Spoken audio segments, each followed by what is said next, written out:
I was a huge fan of the Zucker brothers growing up. I loved Airplane. I loved The Naked Gun. I loved Police Squad. The first time I saw Naked Gun, I had already seen Airplane, was already a huge fan, and I tracked down the 6 episodes of Police Squad and found that they were just as funny as the movie. And so that variety of humor, the Zucker brothers, Mel Brooks, became just kind of a staple of my childhood, and I kind of sought it out wherever I could. And it informed a lot of the comedy that I produced later on in my career. My part of this was really just having the thought a while back that Liam Neeson would be really funny in a Naked Gun reboot.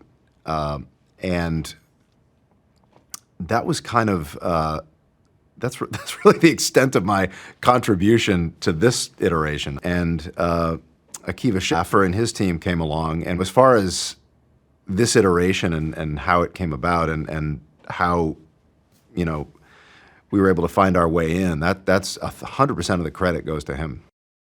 He really had a sense of how to write for Liam. He really was really good about playing by his own rules that he had established. The world does have to have some sort of grounding at its core.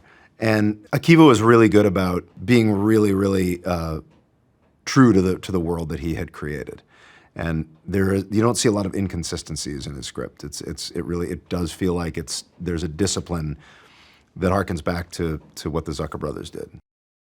Liam is game for a lot. If he trusts you, he'll try anything. And the first time I spoke to him, he said, "Listen, you know, I'm not a comedian.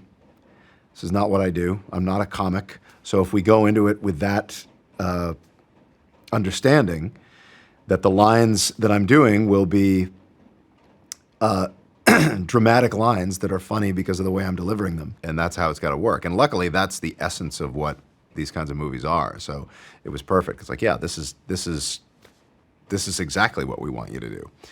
So he's a really smart guy who understands his own talents and his own abilities, and that's why the idea of Liam doing this was so exciting, because I thought, this is the one guy who might be able to pull this off. And he did. For these kinds of movies, it really is,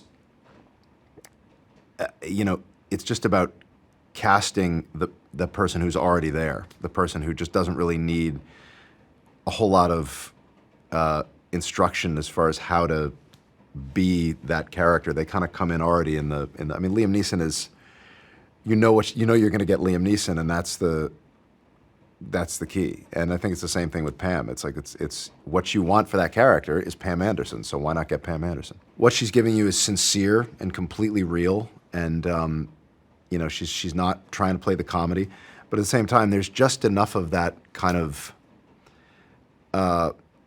you know, natural Marilyn Monroe-ishness that she brings to the table. All storytelling is communal. I mean, it you know, goes all the way back to Greek theater, where it's like the theater is it's a communal experience, and it's more fun with people. And I think particularly with comedy. With comedy, it's you know, watching a comedy by yourself is not as much fun as watching it with other people, particularly if it's, you know, something with a lot of hard laughs. It's just more fun to watch it with a group. And certainly this movie and this kind of comedy lends itself to, you know, to an audience. It's just more fun to have that communal experience of sharing a laugh.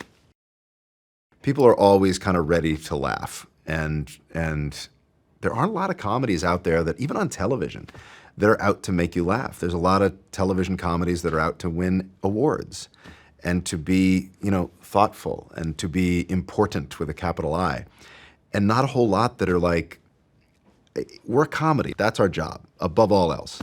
And if something gets in the way of that, then we're not necessarily a comedy. We're something else. And there are very few of those types of movies and TV shows now, and I think people are kind of starved for it. And I think they're starved for something like The Naked Gun. I think they're starved for that kind of movie. It's been a while. Hi, Daddy. It's me, Frank Jr. Love you. Hey, Dad. Boy, do I miss you.